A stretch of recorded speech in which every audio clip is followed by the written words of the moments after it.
প্রাথমিকভাবে ধারণা করা হয়েছিল যে 1533 খ্রিস্টাব্দে মুঘল সম্রাট হুমায়ুন দিনপানা শহরের অংশ হিসাবে এই দুর্গটি নির্মাণ করেছিলেন, কিন্তু খুব শীঘ্রই শেরশাহ শহরটি দখল করে এর নামকরণ করে শেরগড়।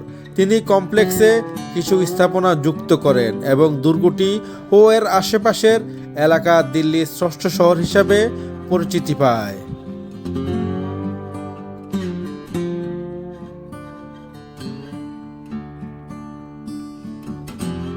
এর কিছুদিন পরে শেরশাহ মারা যান এবং দুর্গটি হুমায়ুনের কাছে ফিরে যায়। বেশ কিছু শাসকের হাত ধরে খুব অল্প সময়ের জন্য থাকার পর এটি ব্রিটিশদের হাতে চলে যায়। 1920-এর দশকে যখন এডওয়ার্ড লুটিয়েন্স যখন দিল্লির নকশা করেন, তখন তিনি রাজপথকে পুরাতন কিল্লার সাথে সারিবদ্ধ করেন।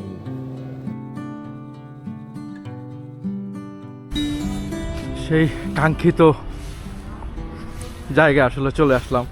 প্রত্যেকটা জায়গায় আমি খুব হেল্প পাচ্ছি। বাংলাদেশের কথা শুনলেই টিকিটের দাম কম রাখতেছে, ভারতীয়দের সমানই রাখতেছে। এত সুন্দর এই জায়গাটা, মানে এটা হচ্ছে প্রধান দরজাটা দেখলে তাকায় থাকতে মন যেতেছে। কি সুন্দর, কত বড়! তখনকার স্ট্রাকচার ছিল অন্যরকম। লালকেল্লা থেকে এটা কোনো অংশ কম না এই উচ্চতার দিক দিয়ে, হয়তো কিছুটা ছোট হবে। ভালো লাগতেছে, প্রত্যেক জায়গায় যাচ্ছি, হেল্প পাচ্ছি। এটা আসলে খুব একটা মজার বিষয়। কি সুন্দর পরিবেশটা দেখছেন। সকালবেলা আসছি তো, এখন মাত্র 10টা বাজে, কেউ আসে নাই এখনও। তাই চিন্তা করলাম যে সকাল সকাল একটু ঘুরে আপনাদের দেখাই নিয়ে যাই। চলেন আমরা আস্তে আস্তে ভিতরের দিকে যাই। চলেন আমরা আস্তে আস্তে ভিতরে যাই। ভিতরে সিএনজি উঠে গেছে, নিশ্চয়ই প্রয়োজন ছিল। বাহ, কি বিশাল গেট! হ্যাঁ, ওরে ভাই, কত চমৎকার তার স্ট্রাকচার। বেলে পাথর দিয়ে করা, মাঝে মধ্যে শ্বেত পাথরও দেখা যায়। এই সেই গেট, চিন্তা করা যায় তখনকার সময় গেট এখনও আছে। আর কি গেট, এত বড় গেট! আমি কিন্তু বাংলাদেশে এরকম গেট দেখছি, 2-3 জায়গায় দেখছি। হ্যাঁ, কিন্তু বড় হইলেও এত বড় না, এত মজবুত না। এটা ছিল তাদের ছোট গেটটা। হ্যাঁ, আর এই ছিল বড় গেট। ভাই, ভিতরে স্ট্রাকচারটা দেখেন। এই জায়গাটা আস্তে আস্তে নষ্ট হয়ে যেতেছে। সুন্দর, ভিতরে দুটা 4টা কামরা আছে। লাইটগুলি, এগুলো সব লাইট মেরে রাখে, তাহলে অনেক সুন্দর লাগে। আমরা প্রবেশ করে ফেললাম কিলার একদম ভিতরে। এই যে এখানে অনেকগুলি রুম আছে, আর ওই যে অনেক কিছু আছে। একটা মসজিদ আছে যেটাতে ভিড় দ্বারা শুটিং করা হয়েছে, সেটা আপনাদের দেখাবো। আর কোন দিক দিয়ে শুরু করবো এটাই চিন্তা করতেছি।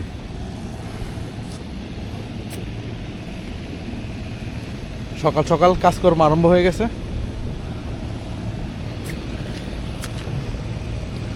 এই যে এরা এতটাই যত্ন নেয়, মানে এই পর্যটক জায়গাগুলো যা বলে বোঝানো সম্ভব না। প্রত্যেকটা জায়গা সুন্দর, তাদের ঐতিহাসিক জায়গাগুলো এত সুন্দর করে রাখছে, পর্যটক আসবে না কেন? মানে বিস্তীর্ণ মাঠ, কি সুন্দর জায়গা। হ্যাঁ, এত পুরনো 400-500 বছর আগের কিলা, 600 বছর আগের, এগুলো দেখার জন্য সারা পৃথিবী থেকে মানুষ এখানে আসে। আমিও আসলাম। আফসোস লাগে আমার মা আর ভাইদের জন্য, এরা আসা এখানে ঘুরতে পারে নাই, আসে নাই। যাক, চলেন আস্তে আস্তে আপনাদের দেখাই পুরো কিলাটা। এই জায়গাগুলিতে সম্ভবত তাদের সৈন্যরা থাকতো। হাতি, ঘোড়া সব কিছুই এখানে রাখা হতো। উপরে ওঠার সিঁড়িও আছে এখানে। যাই, যতটুকু দেখাইতে পারি আপনাদের চেষ্টা করতেছি। এইখানে একটা মহল আছে, দেখা যায় মসজিদের মতো মিনারওয়ালা, কিন্তু আসলে যে কি সেটা বোঝা যায় না। আসলে যেগুলো কি ছিল বোঝার কোনো উপায় নেই। প্রত্যেকটা তো আলাদা আলাদা রুম ছিল কারো না কারোর জন্য। কি স্ট্রাকচার তৈরি করে রাখছে তারা, কল্পনা করা যায়? কেল্লা তো আসলে কেল্লাই, এটা হচ্ছে একটা দুর্গ, এটা থেকে সব নিরাপত্তা বেষ্টনে থাকতো। আমরা হাঁটতেছি আর হাঁটতেছি, কত হাজার হাজার যে সৈনিক এখানে থাকতো তা কল্পনারও বাইরে। এই যে ভিতরে এদিক দিয়ে উঠা যায়, এদিক দিয়ে উঠে উপরে ঘোরা দৌড়ানোর মতো জায়গা আছে, এত বড় জায়গা আছে, অনেক বড় জায়গা আছে উপরে, যা অবিশ্বাস্য। তখনকার এই স্ট্রাকচার এখনও আছে, চিন্তা করা যায়। আর পরিবেশটা এত সুন্দর, লালকেল্লা থেকে অনেক বেশি ভালো লাগছে এই জায়গাটা আমার, নিরিবিলি পুরো প্রাচীরটা এত বড় যা হেঁটে শেষ করতে পারতেছি না। এবং সবচেয়ে বড় দিক হচ্ছে এই প্রাচীরের চারিপাশ দিয়ে এরকম ছোট ছোট রুম আছে, সব দিক দিয়ে এরকম রুম ছিল। এই প্রাচীরটা আর হলো লালকেল্লার মধ্যে এই একটা পার্থক্য। লালকেল্লার প্রাচীরে এত থাকার জায়গা নেই, কিন্তু এখানে প্রত্যেকটা জায়গায় থাকার জায়গা আছে। আমরা আরেকটা গেটে চলে আসছি। আমরা মোট 3টা গেট দেখলাম, একটা বড় গেট, আরেকটা গেট দেখলাম, এখন আরেকটা গেট দেখলাম। চলেন আমরা এই গেটটা একটু দেখি। সবগুলো গেট একই রকম, মানে দুই পাশে দুইটা একই রকম। পরিবেশটা একবারে ঠান্ডা, খুব নিরিবিলি, বুঝছেন? এই দেখেন, এখানে বসে থাকলেও ভাল লাগবে, একদম সবুজ আর সবুজ। দিল্লিতে গরমও বেশি, আবার ঠান্ডার সময় ঠান্ডাও বেশি। এত সুন্দর, বাহ! আসলে মনটা ভরে গেল। এই জায়গাগুলি একটু অসাধারণ। এই জায়গাগুলি দিল্লিতে আসবেন আর এইসব জায়গা দেখবেন না, তাহলে তো দিল্লি আসাটাই বৃথা।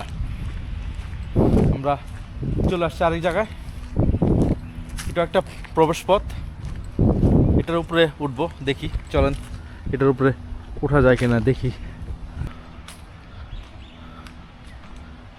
এইখান দিয়ে দেখলে বোঝা যায় যে এই প্রাচীরটা কতটা উঁচু, অনেক উঁচু। উপরে সেই সময়কার এই সবুজ রঙগুলি, নীল রঙগুলি, দুঃখিত, এখনও আগের মতো আছে। গম্বুজের যে নীল রঙগুলো, মানে এত বছর আগে, 500, 700, 600 বছর আগের কাজগুলো এখনও কি নিখুঁত। আমরা একটু উপরের দিকে ওঠার চেষ্টা করি। এই জায়গাটা অনেক সুন্দর।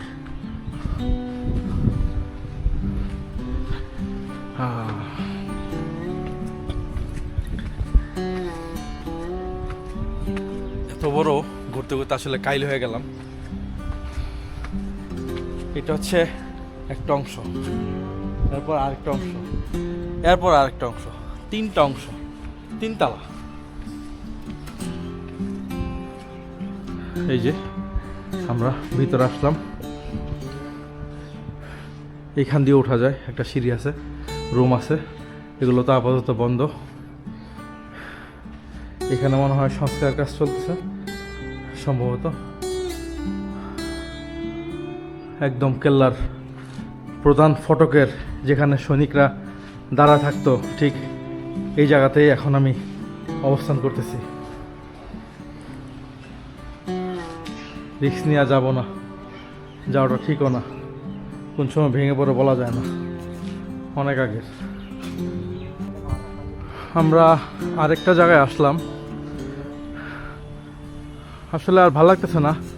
এত বড় কেল্লা কি একদিনে ঘোরা যায় নাকি? অনেক বড়, প্রত্যেকটা আলাদা আলাদা জায়গা, কিন্তু স্ট্রাকচারটা এমন যে সবগুলো মসজিদের মতো লাগে। আসলে তো মসজিদ না, তখনকার সিস্টেমটা ছিল এমন। এটা হচ্ছে একবারে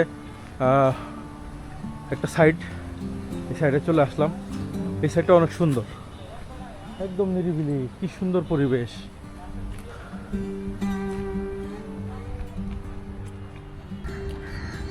এখানে একটা বাউরি আছে, এখানে পানি জমা করে রাখতো তখনকার সময়। তখনকার সিস্টেমই ছিল এরকম যে পানি জমা করে রাখার জন্য। কত সুন্দর সিস্টেম করে রাখছে, দেখছেন? কত নিচে, অনেক নিচে। আস্তে আস্তে নিচে নামলে বেশ 4-5 তলা পর্যন্ত নিচে নামা যাবে। আর পাশে আছে একটা মসজিদ। যত দেখতেছি তত অবাক হচ্ছে আসলে, এত চমৎকার চমৎকার স্ট্রাকচারগুলো। সম্রাট হুমায়ুনের এটা আসলে বাড়ি ছিল, মসজিদ, লাইব্রেরি সব এখানে, বুঝছেন। আর এর পাশে 2 কিলোমিটার দূরে হুমায়ুনের সমাধি। এখানে একটা মসজিদ আছে, মসজিদটা অসম্ভব সুন্দর। আমার ওই পাশে ওইটা দেখতেছেন, ওইটা হচ্ছে হুমায়ুনের লাইব্রেরি। সম্রাট হুমায়ুন ওখান থেকে পড়ে আসলে কিছুদিন পরে মারা গেছিল। ওই সিঁড়িটা একটা খুব ভয়ানক একটা সিঁড়ি, ওই সিঁড়ি থেকে পড়েই তার মৃত্যু হয়েছিল। আর এইখানে হচ্ছে আরেকটা মসজিদ।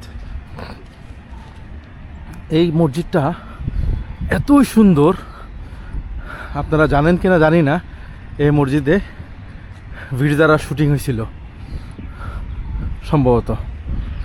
দেখেন কি চমৎকার।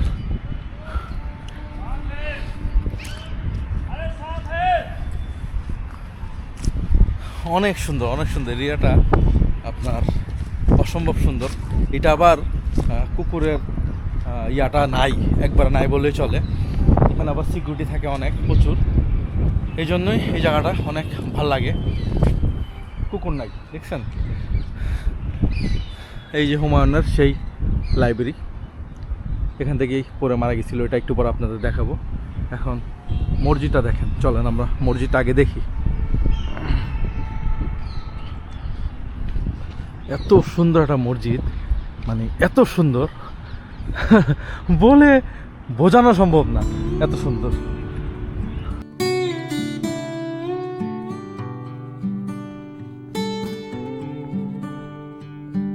ইতিহাসবিদ এসপি যোশী যুক্তি দেন যে শেরশাহ মসজিদটি সম্পূর্ণ করলেও এটি মূলত নকশা করেছিলেন এবং নির্মাণ শুরু করেছিলেন সম্রাট হুমায়ুন।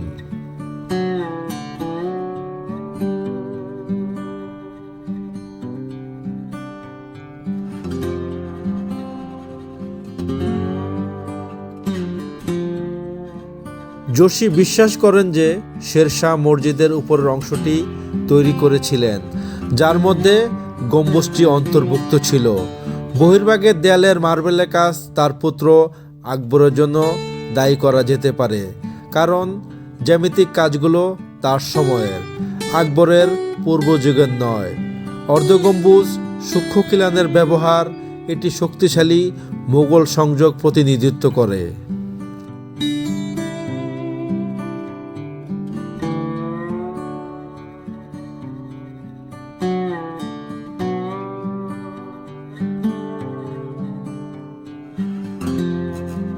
মসজিদটি লাল, হলুদ, বেলে পাথর ও সাদা মার্বেল পাথর খোদাই এবং টালির কাজ ব্যবহার করে প্রচুর অলঙ্করণ করা হয়েছে।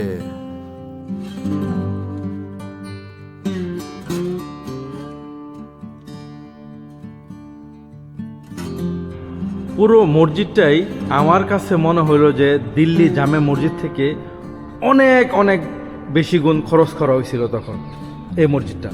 হ্যাঁ, দিল্লি জামে মসজিদ একটু বড় ঠিক আছে, কিন্তু এইরকম কিন্তু স্ট্রাকচার না। এত সুন্দর, এত আধুনিক, এত মানে কি বলবো, যা কল্পনার বাইরে। এইখানে একটা দেখেন আছে মেহরাব, এটা কিন্তু আবার আরেক রকম সুন্দর। প্রত্যেকটা মেহরাবি মেম্বরগুলি এক এক মানে ভাবে তৈরি করা, এটা আবার আলাদা ডিজাইন করা, দেখছেন। এবং এটার কিন্তু এই ডিজাইনটাও কিন্তু চেঞ্জ, অন্যরকম। ভিতরের ডিজাইনগুলো কিন্তু একবারে টোটালি অন্যরকম। ওইটার অবস্থা কি একটু দেখি তো। মেহরাব তো তিনটা কি একই রকম কিনা সেটা একটু দেখি। না, পাশের দুইটা হচ্ছে সেম, ওটা একটু আলাদা। টোটাল 5টা, হ্যাঁ টোটাল 5টা। একটা 1 2 3 4 5টা দেখা যেতেছে। এটা অনেক সুন্দর। এটা আবার বেলে পাথরের, এটা আবার বেলে পাথর দিয়ে তৈরি। এই জায়গার কারুকাজগুলো দেখেন, প্রত্যেকটা হলো আপনার মার্বেল পাথরের উপরে করা, এত সুন্দর যা আসলে যতই দেখতেছি ততই অবাক হইতেছি। এত আগের ইয়েগুলো, এই দেখেন মার্বেল পাথরের ভিতরে, হ্যাঁ কি সুন্দর করে তৈরি করে রাখছে।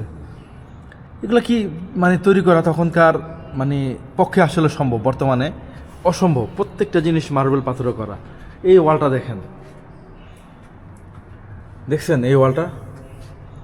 আবার এই যে এখান থেকে দেখেন কিছু জিনিস হয়তো কেউ উঠাইছে অথবা পড়ে গেছে। হ্যাঁ, এই দেখেন মেম্বরটা দেখেন কত সুন্দর। হ্যাঁ, দেখছেন মানে এত চমৎকার, এত চমৎকার যে বলে আসলে বোঝানো সম্ভব না, নিজের চোখে যদি না দেখেন। আসলেই মানে আমি সার্থক এবার ভারতে এসে, যা দেখলাম তা কল্পনার বাইরে। একটা জিনিস আমি আপনাদের দেখাই, এই জিনিসটা দেখেন, একটা খুব আশ্চর্যকর জিনিস।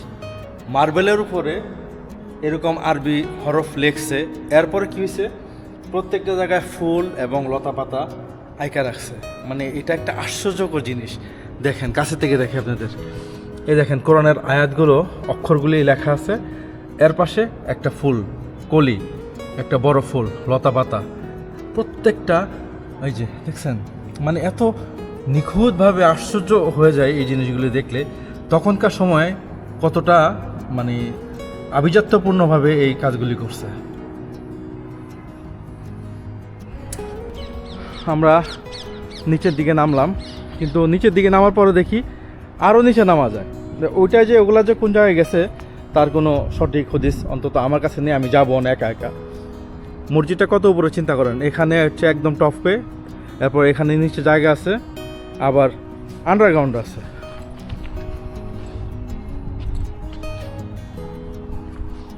এই নিচে, হ্যাঁ ওদিক দিয়ে আসা যায় আসলে। হ্যাঁ, মানে একদিক দিয়ে ঢুকবেন, আরেক দিক দিয়ে বের হবেন। কি সিস্টেম করছে যে কতটা আসলে আধুনিক চিন্তা ভাবনা। এই যে এদিক দিয়ে ঢোকা যায়। কিলাটা অনেক বড়, বুঝছেন, এই কিলাটা অনেক বড়। শাহজাহানের লাল কেল্লা যেমন, ঠিক এটাও তেমন ছিল আগে। এই যে এখানে একটু দেখি, এটা হচ্ছে আপনার একদম নিচের দিকে। আমি আরো নিচে নামবো। হ্যাঁ, এটা হচ্ছে একটা অংশ, এটা হচ্ছে একটা অংশ। আমরা ওদিকে নেমে যাব, একদম ভিতরের দিকে চলে যাব। এদিকে আর যাওয়ার কোনো জায়গা নেই। চলেন আমরা আরো নিচের দিকে নামি।